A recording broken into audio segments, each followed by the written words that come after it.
Hey everybody, it's GobletX and welcome back to some more Magic Arena, and today we're going to be playing another Premier Draft of Phyrexia. All will be one, except with one common out of every pack replaced with one Alchemy card like Quicksilver Lapidary here.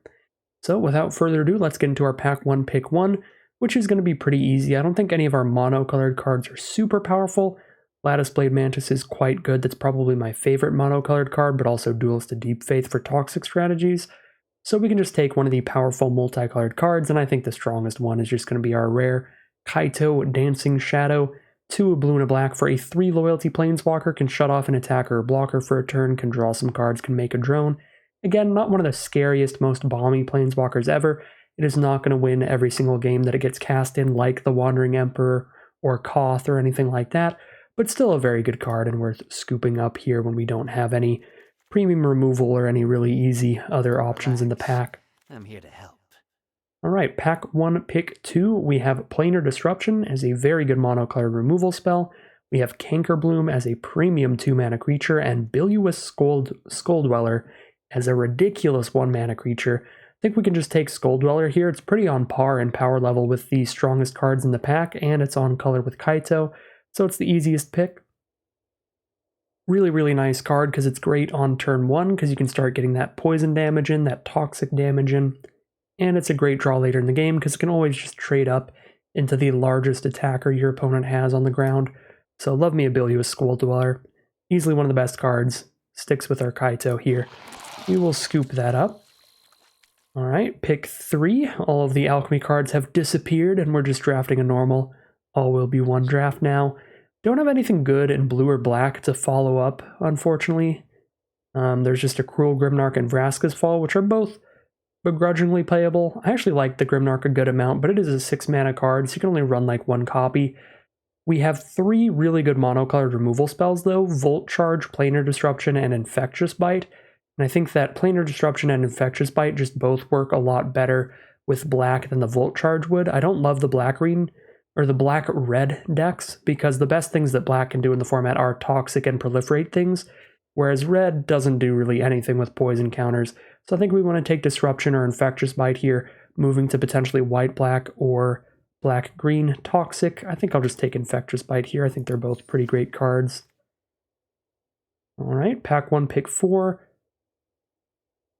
Again, our blue stuff is just okay. Ichor Synthesizer or Malcator's Watcher are fine cards. There's nothing really in black again. Offer Immortality is fine, but not a card I'm going to take pick 4. So the best cards in the pack are Chimney Rabble in red, Swooping Lookout in white. Plague Nurse is okay for the green-black toxic pick, but it's again not a super high pick for that archetype. It's just a little bit slow for the mana cost, and you have to dump a bunch of extra mana into it to get that value. Just a pretty weak pack in general. Honestly, I think the strongest pick is just Chimney Rabble, but I might just take one of these blue 2-drops. They're both fine, and they can go into our deck with Kaito potentially. Yeah, both pretty fine. I'll go for Malcator's Watcher over the Synthesizer. I do like being able to trade off into any 1 toughness creature and draw a card. I think the card plays pretty well. Decent white toxic stuff with Basilica Shepherd and Porcelain Zealot, but Blightbelly Rat is a very serviceable 2-drop in black. 2 mana, 2/2 with toxic 1 to start getting some poison counters on our opponent, and it proliferates when it dies. Pretty happy to take that. It's only a little weaker than Shepherd or Zealot, and it's on color for what we're doing right now. Alright, pack 1, pick 6. We do see a pretty great card to go with our potential green-black toxic deck. With the Infectious Bite, the Phyresis Roach is a 1-mana 1/1 toxic 1, but every time it deals combat damage to a player, it's going to gain an additional toxic. So if you can play this with additional cheap removal spells, you can end a game really quickly, where you hit your opponent for 1 poison, then if you just clear out their blocker, you hit them for 2 poison, then you hit them for 3 poison the next time, and obviously if you have any other insects in your deck, it could potentially do even more. So 1-mana 1/1 toxic with some pretty solid upside. We'll take that for the potential green-black toxic deck.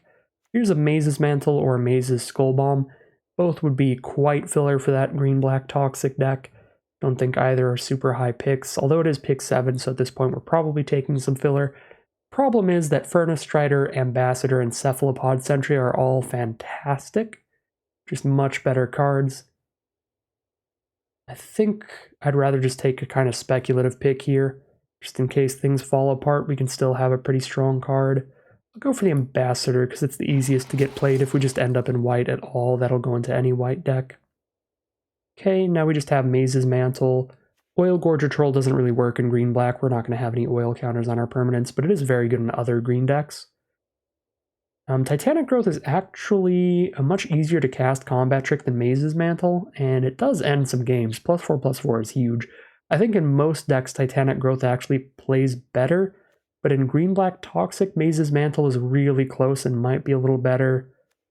It's super close. I think I'm still going to go Titanic Growth. I think the difference between holding up a 2-mana or 3-mana trick is pretty massive. Like if you have 4 lands on board, being able to spend 2 on a combat trick and 2 on a 2-drop creature, it's a lot easier than like 3 mana on a combat trick. So I don't know, we'll go with Titanic Growth there. Super weak pack, we just take a filler card for any color. Guess I'll take the black filler card to cut that color a bit here. Alright, Gataxian Raptor is the strongest card in this pack by a lot. 3-mana 1/4 flyer, you can fluctuate its power and toughness to whatever it needs to be to kill attacking 2/2s by making it a 2/3. You kill 3/1s with it just naturally. Raptor's just a really good blocker. Great card to proliferate onto, we'll scoop that up. Alright, we'll take our 1 Grimnark for the 6-drop slot. Perfectly happy with it. Looks like we're probably gonna be blue-black Kaito or black-green Toxic. We would definitely prefer not to play 3 colors, but mana fixing doesn't tend to get taken super highly, so I think we should be able to, worst case scenario, be like black-green Poison with maybe a couple Terramorphic Expanses or Dune Movers to play a Kaito. Pack 1, pick 13, bunch of nonsense. We'll take the Aspirant in case we get pushed to red. That is begrudgingly playable, as is Maze Skullbomb. Alright, pack 2, pick 1. Our rare is Mondrak Glory Dominus for a white token strategy. Pretty far off from what we're doing here, but if we get pushed to black-white or green-white, we could make some Phyrexian Might tokens with this potentially. Don't think I should take it here though. Although it doesn't have much competition. We have Surgical Metamorph, which is fine, but actually wasn't that great in the last deck that I played it in. Just kind of a slow little clone, just copies the best thing on board, that's all it really does. I think it's probably ideal in like blue-white artifacts, because you get an artifact version of the clone, but not the craziest. Probably just take Ruthless Predation here, honestly. Solid green removal spell. Take Predation. Ichor Plate Golem, also not really going to work in our deck here. Although I guess we have a little bit of oil with Gataxian Raptor, but not a lot. Yeah, I mean, we're only missing on Predation. Maybe we do speculate on the Mondrak. It's pretty unlikely, but worst case scenario, just drafted some gems there, which is not bad. Alright, we've got Anoint with Affliction for incredible removal in black. Mephidros Slime's a pretty solid alchemy card here, a 3/3 that dies into putting duplicates into your deck that are 4/4s? No, 6/6s, 3-mana 6/6s in your deck, that's pretty cool. There's also Venomous Brutalizer, which is a solid 4-drop for the deck, but I think we need to take the very premium removal first. I think we take the Anoint here. We would be happy to wheel the Basilisk, the Scrap Trap, the Brutalizer, or the Slime for green-black, or just any of the blue cards for blue-black. But we'll go with the Anoint here, it's just such a good removal spell. Take it nice and early. Predation Steward's very filler for green-black Toxic. Watcher's solid for a 2-drop, that's about it. Yeah, I don't love the Vraska's Fall. Really bad against white decks where they have their turn 1 Crawling Chorus. I'll just take a Malcator's Watcher, not particularly excited about that one. Alright, that's a pick 4 Glissa, so... I mean, this doesn't mean we're the only green-black drafter at the pod, but we are the only green-black drafter out of these 4 players, guaranteed. So if these people didn't take that green-black uncommon, we'll probably wheel that. And now we have to just commit. I mean, Glissa is stronger than Kaito by a large margin. The only way you can deal with Glissa is with a removal spell, pretty much. You can't really kill a First Strike Death Toucher in combat. So she's going to be the best creature on board the entire time. And every time we connect with her, every time we damage our opponent, we get some great value with some card draw there. So Easy Glissa. If she weren't in the pack, Vorak would be pretty exciting. But Glissa is an absurd card, and yeah, we're not going to dance around with speculating on white or anything anymore. We're just committed to Glissa Sunslayer here. Maybe Splash Kaito. Alright, pack 2, pick 5. That is a very late Bilious Skull Dweller. Another excellent card for our strategy. We will scoop that right up. Alright, pack 2, pick 6. Doesn't have a lot of good stuff here. We'll just take a Rustvine Cultivator. It's a fine little ramp dork for any deck. It can help us hit that 6 mana Cruel Grimnark.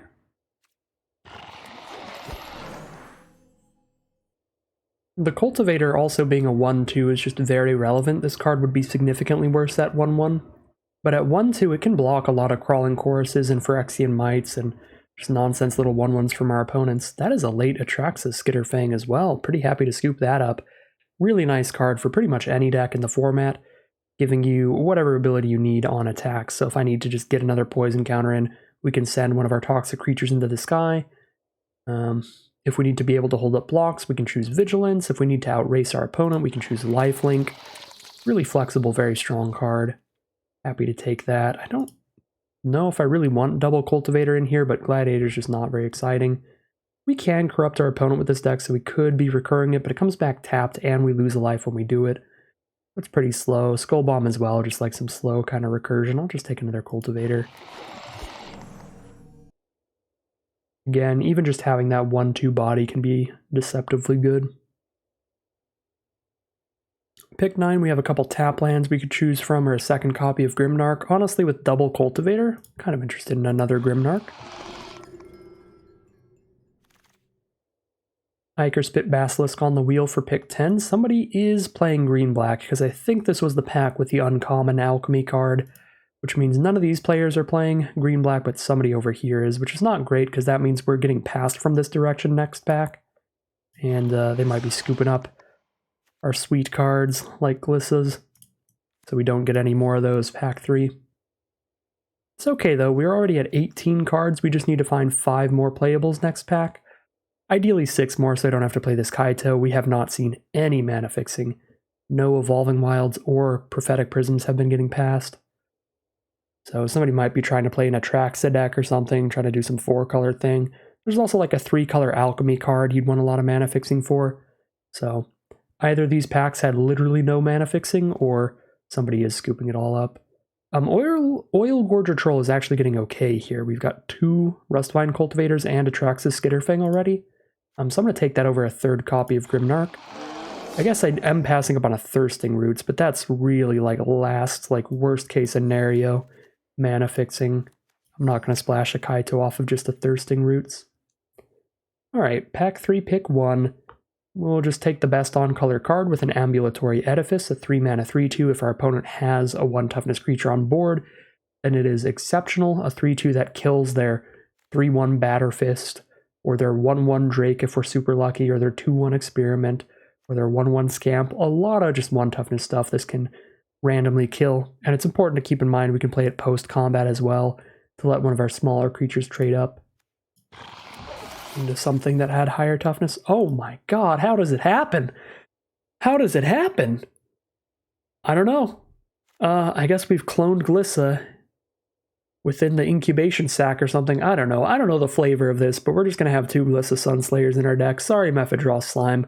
I'd love to have a copy of the cool new Alchemy card, but when we get the incredibly powerful 2 copies of the incredibly powerful rare, we'll scoop them up and play them.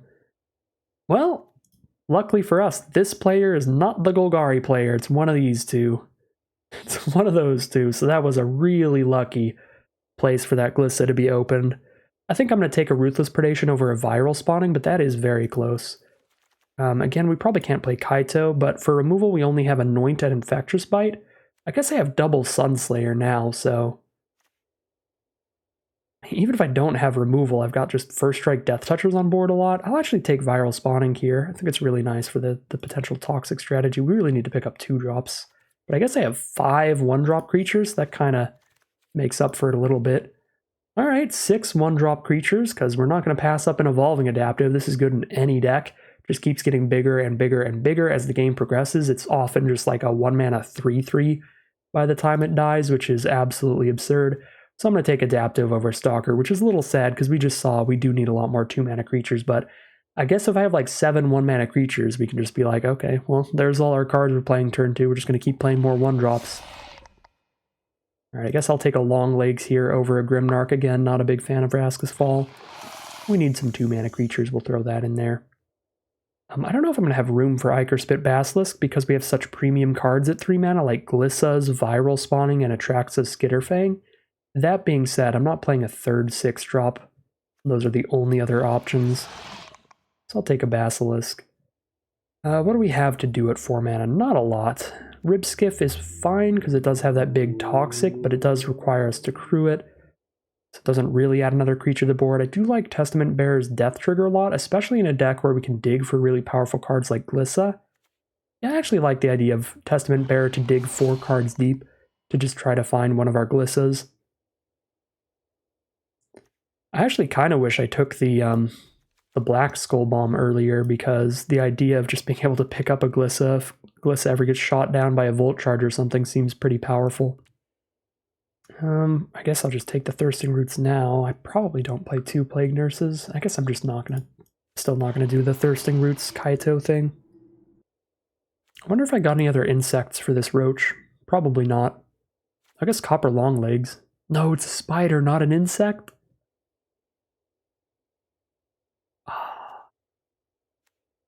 Sadness.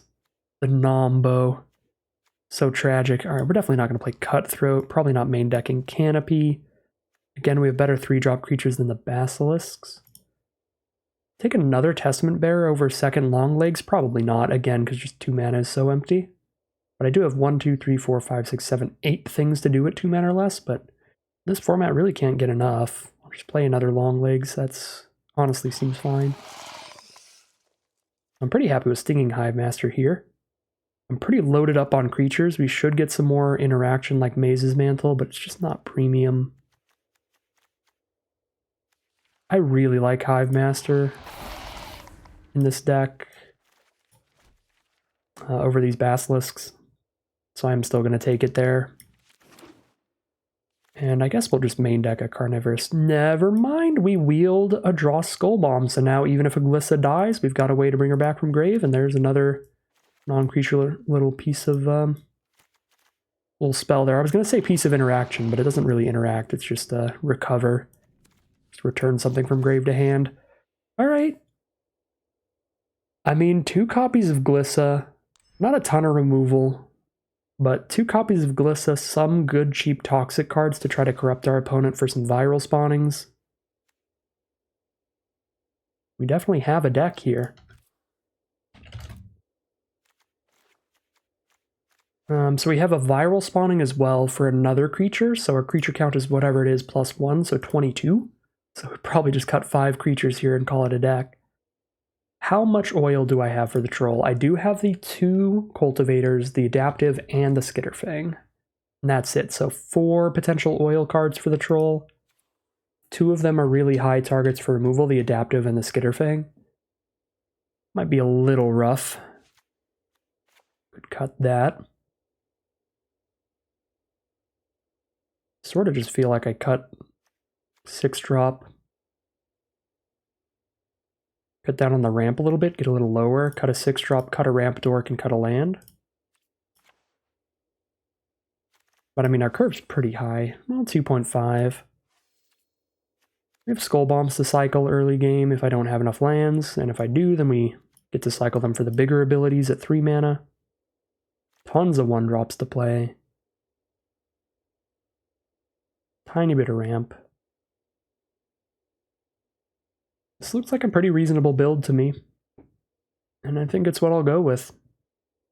Alright, here's a look at the deck we're going to be playing today. It is a solid little green-black toxic deck. We have 3 different 1-mana toxic 1 creatures to get in there for some early poison. Blightbelly Rat at 2, couple long legs to proliferate in the late game. Infectious Bite can get another poison counter on our opponent, and most of what we're doing is trying to use those poison counters just to get to Corrupted to make Anoint with Affliction and Viral Spawning a lot better, but it isn't impossible to get our opponent to 10 poison here, it's just not that likely. We do have a lot of non-toxic creatures in here as well. Some of the biggest one being the best cards in our whole deck, 2 copies of Glissa Sunslayer, neither of which we opened ourselves. Both of them were passed to us from different directions. One of them pack 2, pick 4, the other one pack 3, pick 2. So that is the best thing going for our deck, the double Glissa Sunslayer. We're even running a draw Skull Bomb just to be able to reanimate one of our Glissas. And it should be pretty powerful. So generally just trying to curve out with some cheap toxic creatures, get our opponent corrupted, get some extra value off of viral spawnings and Anoints, and just curve out with a regular green-black deck. But anytime we draw a Glissa, we can just start going to town. Hopefully she'll take us all the way to victory. So without further ado, let's head into the gameplay and see how it does. Alright, here we are in game 1. Opponent has taken a mulligan. With Cultivator, we technically have 2 mana in this hand. I can go Cultivator into Skull Bomb, cycle the Skull Bomb looking for another land. We know Cultivator can cast Long Legs at least. Still feels like a mulligan because there's no like massive reason to keep this hand. Nothing is particularly powerful. But it's not like an insta-mulligan because again, we can cycle a card away, we can have 2 mana.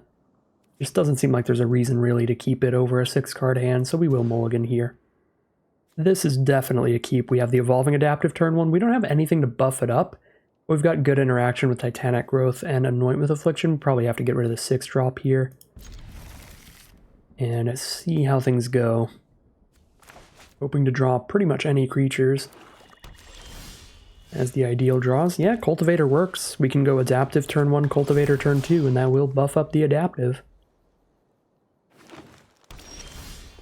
Playing against a green-black deck, we've got turn 3 Glissa off the top. That's obviously pretty ridiculous. And we will go for it here. We've got a backup copy of Glissa in the deck and a Skull Bomb that can bring Glissa back from grave. So we just kind of slam her down immediately.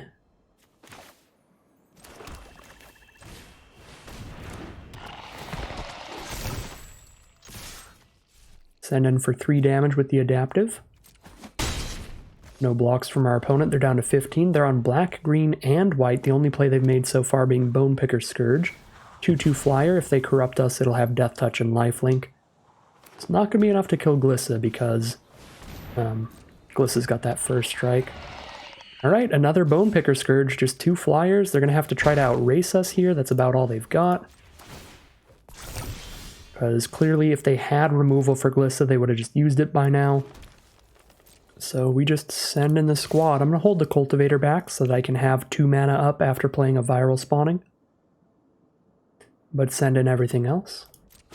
No blocks means we will hit our opponent for 6 and draw a card. They're down to 9. We'll drop down viral spawning again with Cultivator to untap a land so we can anoint something in response to them trying to use a fight spell or anything like that. Or Titanic Growth if that'll matter. Alright, Seething Skitter Priest does not really matter too much. When their creatures die, they will replace them with 1/1 Phyrexian Mites, but those Mites can't block. And Glissa, again, still with First Strike and Death Touch here.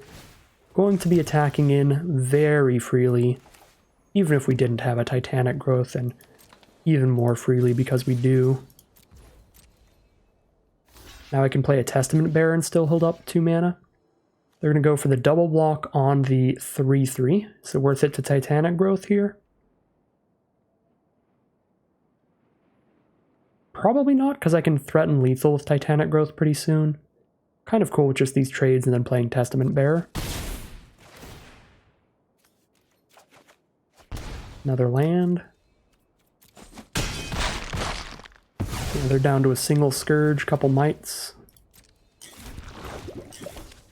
Now we get to play Testament Bearer and still have the 2 mana up for Titanic Growth or Anoint with Affliction.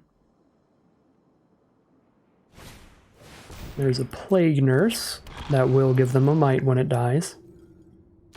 They are going to send the Bone Picker Scourge in, which means they are just going to be dead to Titanic Growth here. We'll just Titanic Growth whatever gets in. I could even just Death Touch Trample the Glissa, but we'll just send in the squad and Titanic Growth. Should be a little faster. A little simpler.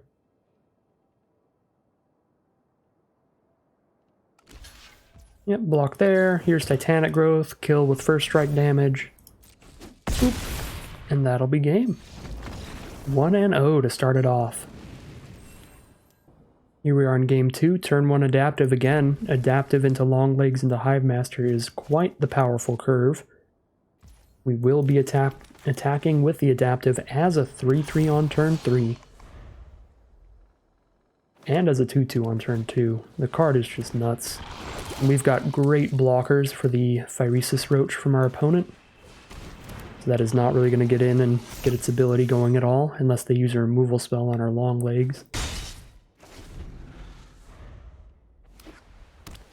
Opponent is on green-white. Likely green-white toxic. Ossification, RIP adaptive? No, alright, they're going to go for the long legs to get the Phyrexia Roach toxic damage in there. They're going for it. Alright, we'll just play Hive Master hit for 3 here. And we've got another great blocker for the Roach. Even if they use a combat trick, the Hive Master will likely still trade with it and then leave behind a Might. Although Annex Sentry's the next play. And they're just going to exile the Hive Master, okay? Well, we can anoint the Annex Sentry, which is nice. Hopefully we hit a Swamp here so I can anoint and Skull Dweller. Alright. Forest off the top, a little awkward, but we'll still just anoint the Annex Sentry to get it out of the way and get our blocker back. We are corrupted. We have 3 poison counters. A little awkward. But opponent's down to 12. We are definitely winning the life total race. But this Roach is getting disgusting. It is Toxic 3 now. So there's a Crawling Chorus and an Incisor Glider. And while we're corrupted, that Incisor Glider is going to give their whole board +1/+1 every time it attacks. Glissa off the top. Pretty sweet here. Still send the adaptive in, right? Because they only kill it with a triple block where we kill Roach and Chorus. Could send in the Hive Master as well, because I'll already have an incredible blocker on the ground for anything.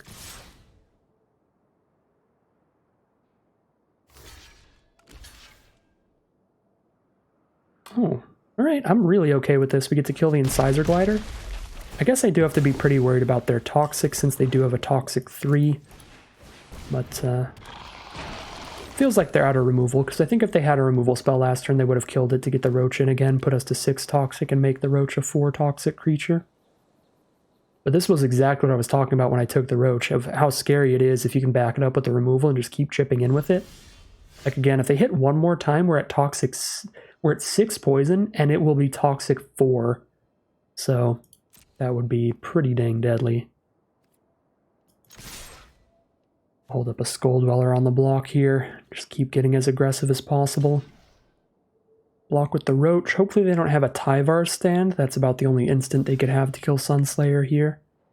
Because it would give their creature indestructible, and indestructible creatures will survive First Strike Death Touch. The only reason I mention it is because I don't see why else they would make that block. Yeah, that's pretty nasty. The only non-removal spell way to kill Glissa. Alright, we've still got the trade for the Roach, and then we can just start beating down with adaptive still. We're winning the life total race. Oh, there's our own Roach. Nice. I'm gonna hold up the block and just be super safe. Just send these 2 in. It's another combat trick? Kill adaptive? No, just a chump block here. Alright, here's our own Roach, and then we'll pass the turn. These insects? No, they're mites. It's so awkward. We have like spiders and mites. But those are not cards that the Roach will help out. It's like so close to insects, but so far away. Alright, Norn's Fletchling, actually not bad here. It can let them seek any non-land card from their deck at random. We'll see what it is. Mandible Justiciar. Is that going to be enough for them to survive? They have 2 blockers. They go block, block, gain 2, take 2. Yeah, they survive a little bit here. But we do get 2 trades off, so we still send in the squad, keep them at 1 life.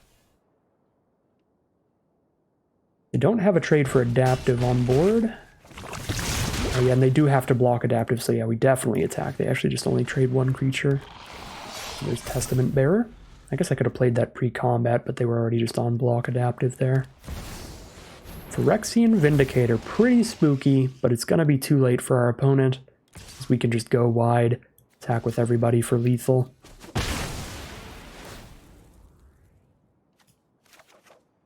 Oh, the Skull Dwellers are insects.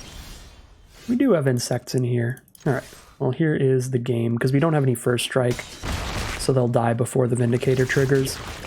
If we had a Glissa still on board, the Vindicator would actually make it so we can't attack with the Glissa, because the Vindicator would take 3 first strike damage from Glissa, and then its ability would trigger to do 3 damage to something else.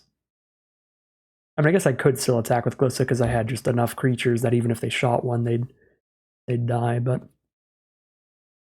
Alright, 2-0 there. Another just pretty nasty game. We got to play a Glissa. They did get to kill the Glissa, but she still did some nasty stuff. We are 2-0, heading into game 3. I guess that was mostly Evolving Adaptive's game there. The Adaptive was just nuts. Here we are in game 3. This would be the most awkward keep of a one-lander, but it is so tempting. I mean, look at the quality of cards we have here. We get to Skull Dweller on 1 and 2, even if I don't hit a land, and then I just can Skull Bomb to try to hit another land, and whenever I have 3, I have Glissa. This is probably stupid, but we're going to keep a one-lander today. Keeping a one-lander in this green-black deck. One time. We do not draw land immediately. But double Skull Dweller, let's go. The party's getting started.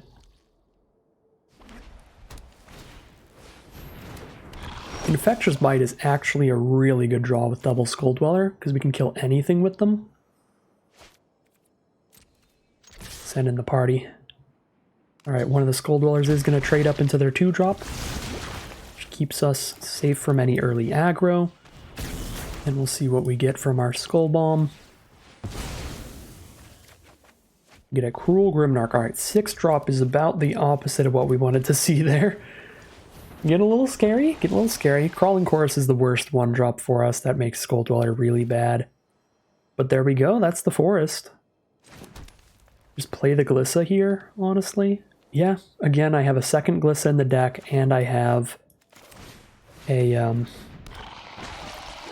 Skull Bomb that can bring the Glissa back from grave. So we're going to run her out. Cross our fingers. No exile. Not like we can draw the removal out. How many combat tricks do they have to have 2 combat tricks here to kill Glissa. They need to make this a... Wait, no, what? Glissa's they have to make this indestructible somehow. I was going to say, this is First Strike Death Touch. What on earth?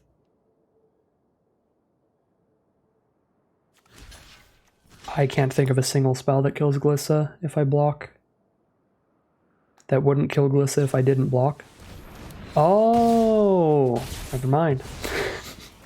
I forgot about Black's indestructible trick in this format. Alright, well that works. We're still in a fine position here. Just play the Cultivator, and they can't get in with Chorus.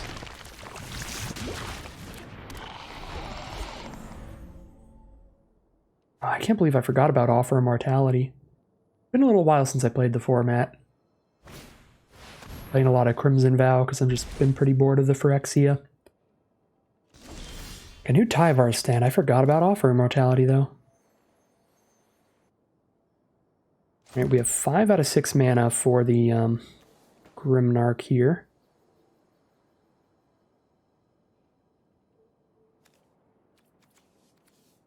Play Roach Adaptive Pass. Get a counter on Cultivator. Our opponent is up a million cards here. Just play to draw 3. Another Crawling Chorus. Good old Hall of Faces from Game of Thrones, back at it again, being as annoying as possible. As it does.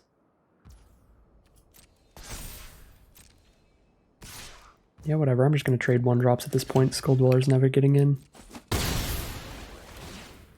They have like 15 copies of Crawling Chorus. Let's get a counter on Cultivator. Draw into a Plague Nurse.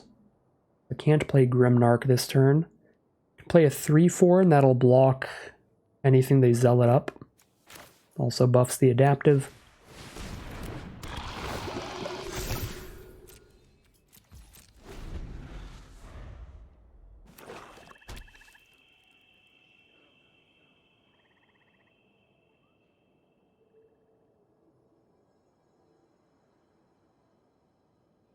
I can't believe I forgot Offer Immortality. Could have definitely been winning this game if I remembered that that card existed. Because we could have always just never sent Gliss into combat unless I had Infectious Bite up. If that was their only out, which it looks like it was somehow, she could have won us this game pretty handedly.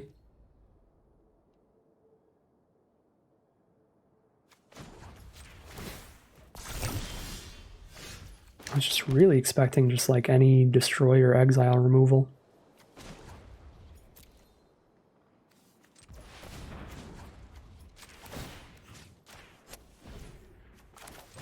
Here comes a Cruel Grimnark buffing the adaptive, making them discard a card.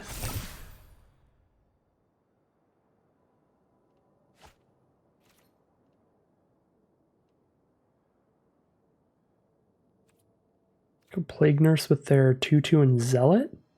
It's kind of the only way. Kind of same with adaptive. Right, they have to let us kill Zealot to kill either of these. I guess if I send an adaptive, they can just trade the 2/2 into it. But Plague Nurse, we get to kill Zealot.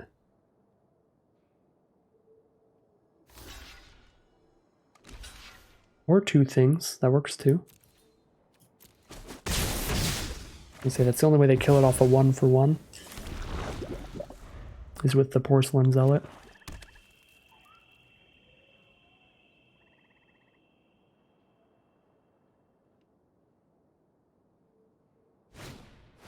Annihilating Glare. So they did have a Glare for Glissa too, or at least they just drew into one eventually. Yeah, I'll take a little bit of Toxic, a little bit of Poison, and we'll just bite Zealot and get in for 1,000,000.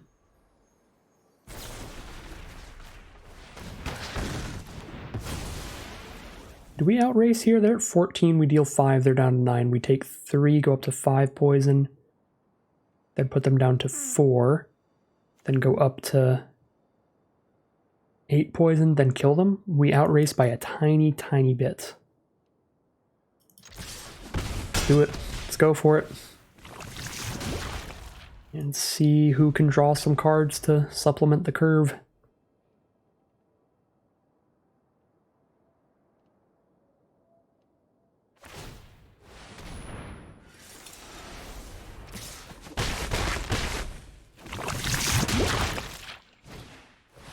Ew, alright, I guess they win. Yep. Skitter Priest wins this pretty handedly. Now, every creature on their board dies into a Might. So even if I trade into it, they just get another Might here and keep hitting us in the sky. Alright. And we just hit a couple lands there, not gonna supplement that. We obviously could have won this game if I kept Glissa around longer, but that was just a very honest mistake. I just forgot that Offer Immortality was a card in this format. And if you don't know the cards in the format, then you can't really play around them. We're after the Arena Open, after the competitive season. I've already kind of started just erasing the format from my mind. Alright, all lands from here. Again, it was a winnable game if we played around Offer Immortality, but I just did not know that was a card. So 2-1 heading into game 4. No great reason to keep this hand, so we'll mulligan here. We mulliganed a lot today. I guess I didn't mulligan game 2, but it was a super mulliganable hand. We've drawn a lot of poor mana today, that's what I should say. Speaking of, we are somehow immediately flooding. Alright, Shrapnel Slinger. Luckily we've got blocks for Engraver, so no damage here yet.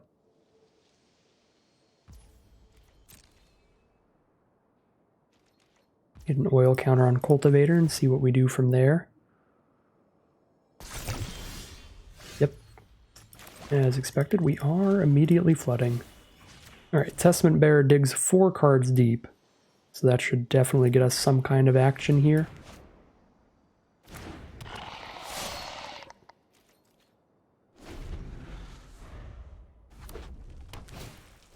Chimney Rabble, disgustingly good card. Wish I were playing Chimney Rabbles. I'll take this Testament Bearer trade. We need to find some kind of action. Well, none of these are really action, but at least I can play a Plague Nurse this turn and it blocks Rabble. If they don't play any combat tricks. X, land number 7. We are on a 16 land build. Sky Warden hits the board. That's going to be really hard to block with that Menace. Probably have to double block with Grimnark Cultivator later. Can't do it here though, because I'm going to have to tap Cultivator to play Grimnark. Hello, land number 8. How's it going? I hope you are having a swell day. Here comes Cruel Grimnark. I guess I could double block with Grimnark and Nurse, and if they don't have any combat tricks, that's a fine block. They just trade Grimnark into Sky Warden. And then we still have the Nurse to block everything else.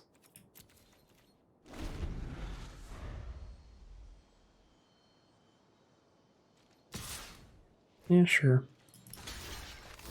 You need like a +4/+4 trick to kill both of these. Rebel Salvo does it.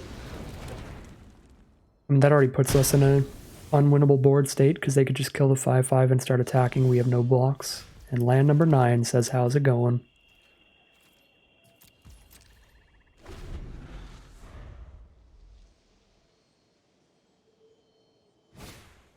Barbed Batterfist.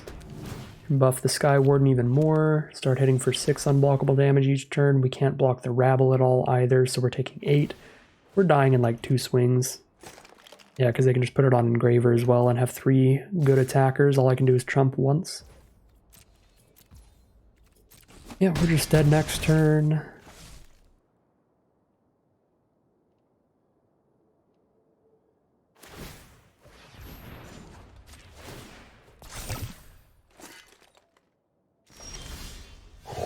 Talk about a 0 decision game there. Good grief. 2-2 it is as we head into round 5. Unfortunate one. Here we are for game 5. We have Cultivator into Sunslayer with a Skull Bomb to return her. So I am pretty dang happy with this hand. We are going to roll with it here. Opponent takes a mulligan.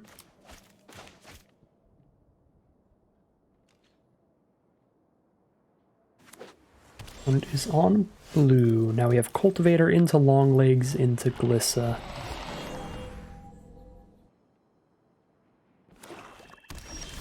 Alright, blue-black. We are hoping that they just have destroy removal and not exile removal. Be pretty sad if they have an Anoint with Affliction to exile our Glissa. There's an Ichor Aberration. Big flying defender, keeps getting bigger every time they proliferate, and it can start attacking once it has 7 power or greater. It can even just keep casting it from their graveyard if we kill it, if they just keep proliferating. That's a pretty busted alchemy card. That's going to be hard to get through. Be very hard to get through. I'll probably want to anoint that, but I'm just going to play Glissa first. And I'm kind of cool with just playing the Roach here as well.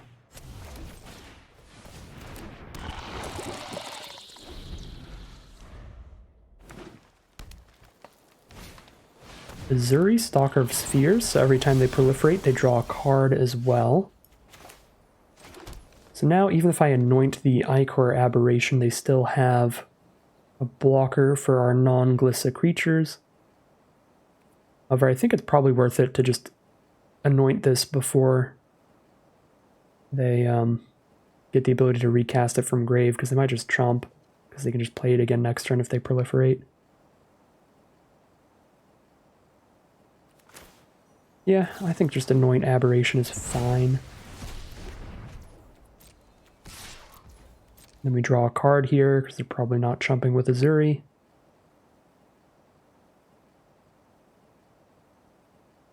And I think I'd rather just have them not know about Skull Bomb than get the 1 mana discount right now. Yeah, I'm just going to pass here.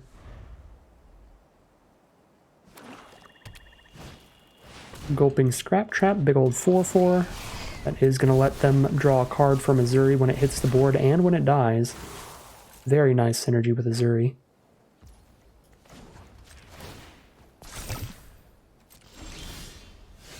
Skull Dweller attacks pretty well. Say that and a Plague Nurse here, maybe? Seems fine.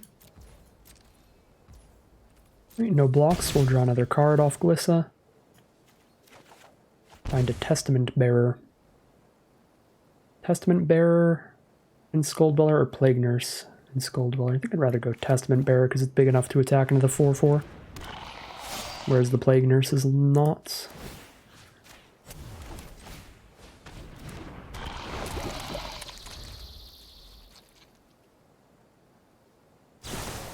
Experimental Augury, they're going to draw 1 card out of the top 3 and an additional card from Proliferating with Azuri's ability.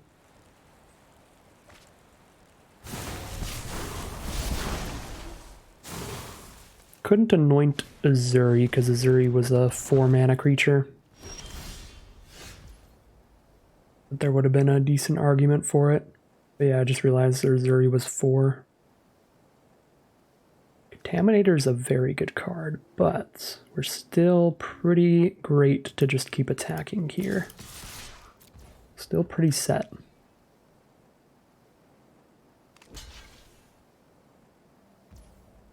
Okay, take the trade into the Skull Dweller and take 7, it looks like.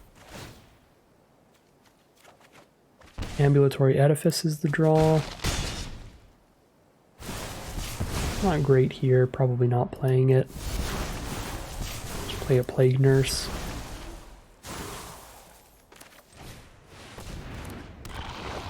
Pass the turn.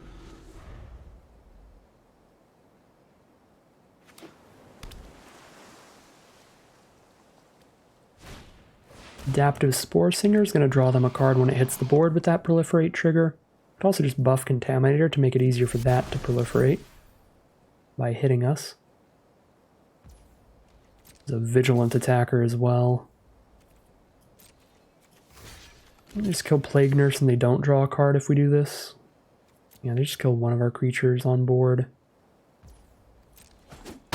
Sure. And say Plague Nurse already just doesn't attack into the 4/4 well.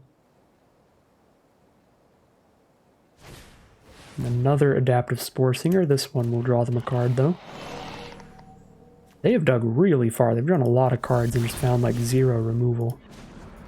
It's kind of wild. Alright. I mean, to be fair, we've dug a lot of cards as well.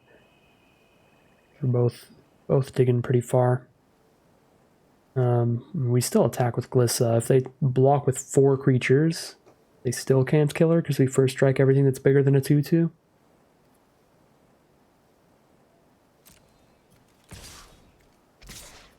Play a Cruel Grimnarch post-combat.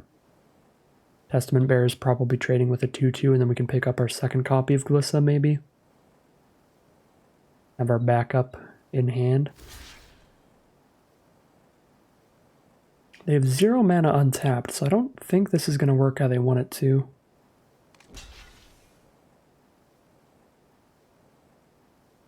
Yeah, I mean, I'll just do 1 to all 3.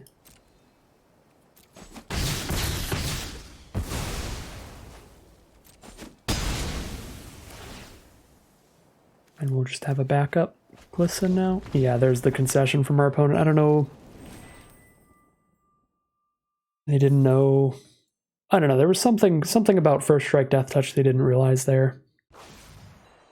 They thought they were going to be able to get a kill.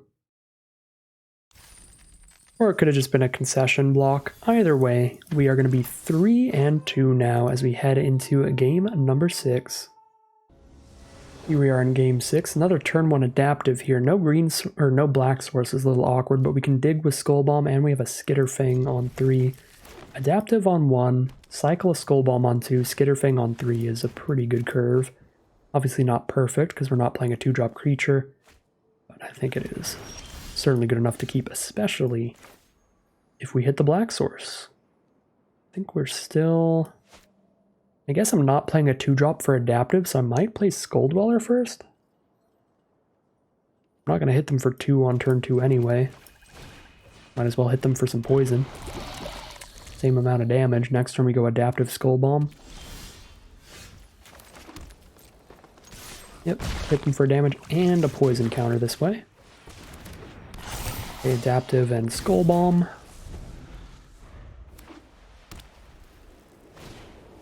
Leonin the Lightbringer, not small enough to die to Edifice, so we will drop the Skitterfang here before we play Edifice. That way the adaptive evolves off of the Edifice as well. And I think I'll give adaptive flying here. Send in the squad. Skull Dweller can trade up into Lightbringer, or adaptive can just hit for 2 in the sky. And we can get a poison counter on them. But they are going to trade Skull Dweller for Lightbringer. Now a Necrogen Rot Priest is the play from our opponent. Pretty spooky. Pretty spooky. I don't like that a lot. Huh.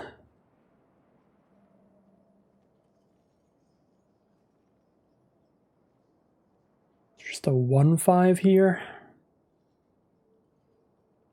Probably want to just buff adaptive. I guess viral spawning is better than Edifice, because Edifice isn't going to kill anything. And then I don't have to use Skitterfang at all this turn. Just hit for 2. Keep the oil for later.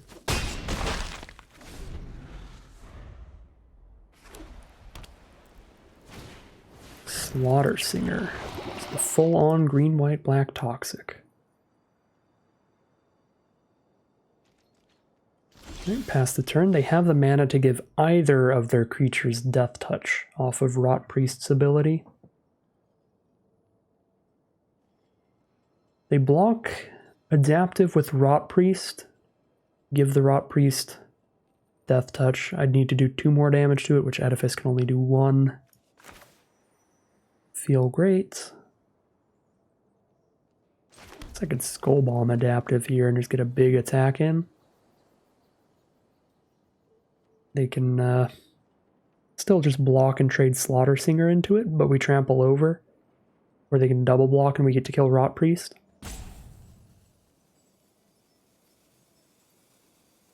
Could also just Skull Bomb adaptive and use Skitterfang to send it into the sky. Also seems fine. Actually, if I'm just going to send something to the sky, I'll probably do the poisonous one so we can get closer to Corrupted. Ooh, and now there's an Infectious Bite, so as soon as I cast that, then we will be able to...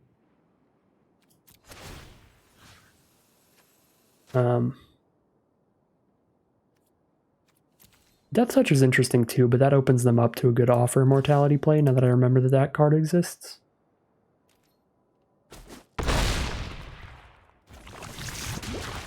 Anyway, since I'm doing the same amount of damage either way, I'd rather get another poison counter on them to get them more corrupted, and then we can Infectious Bite now. And then once they're corrupted, we can just play another 3/3 from this viral spawning, which is nice. Things are going pretty great over here. They've got some great signpost uncommons between the Rot Priest and the Singer, but we've got a really good board state.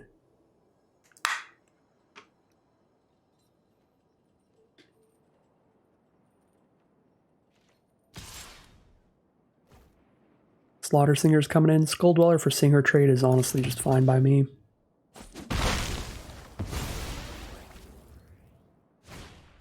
Eternal Wanderer. Infectious Bite the Wanderer. Kneel before the Emperor of Kamigawa.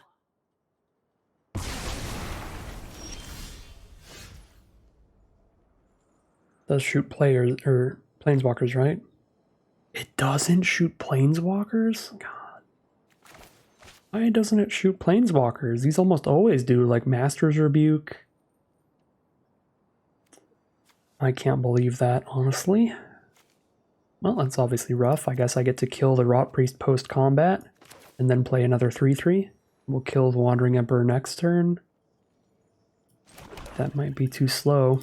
Because Wandering Emperor gets to keep making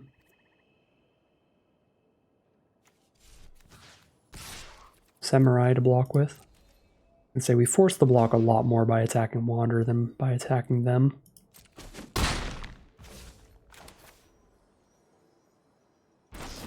Alright, so we kill Rot Priest, put them to the 3rd poison, play another 3/3. And they get to play a double striker with the Eternal Wanderer, and they get to use all their extra mana on anything else. I can only attack the Wanderer with 1 creature though? Oh my god. Classic Phyrexian Vindicator from the 3-color deck coming in hot. Oh yeah, they can just exile a token. Well, I guess I kind of deserve this with the double Glissa deck. The Vindicator out of the 3-color pile though is kind of absurd. Yeah, I guess we just lose. Wanderer can exile this token now. Can play an Edifice, but they have a 5/5 flyer that I can't do anything to. Even if I draw into a Glissa, Vindicator prevents all Glissa's damage. Alright. Unfortunate way to end it there. I don't think there's anything we could have done in these last 2 losses. Like, we're not going to get through Wanderer Vindicator. We're not going to win the game where we just drew 10 lands, like 5 of which were in a row. But the one thing that we really learned today is to play around that Offer Immortality. That game was incredibly winnable.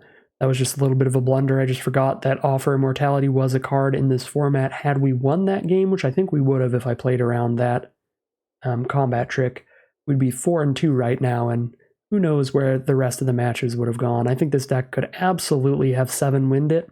So if we played perfectly, we won that game, went to 4-2 here. Depends on the matchups we get in. Honestly, if I just draw 10 lands again or run into the Wanderer Vindicator or anything like that, maybe it doesn't get to 7-win, but I think this deck had a pretty good chance.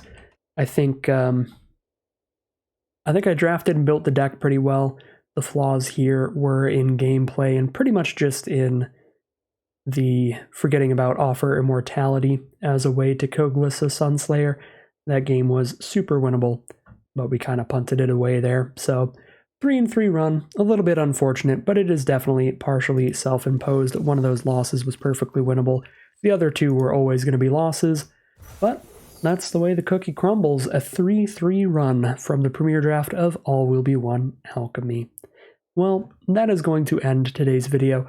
If you enjoyed this video and you'd like to see more like it, just stick around on the channel. You can always like, comment, and subscribe to tell the YouTube algorithm to send you more of these videos in your recommended feeds. If you're interested in catching me live, you can check out the Twitch channel in the link in the description below. And if you'd like to support the channel directly, you can check out the Patreon in the link in the description below. Other than that, as always, thank you very much for watching, and I'll see you again soon for some more Magic Arena.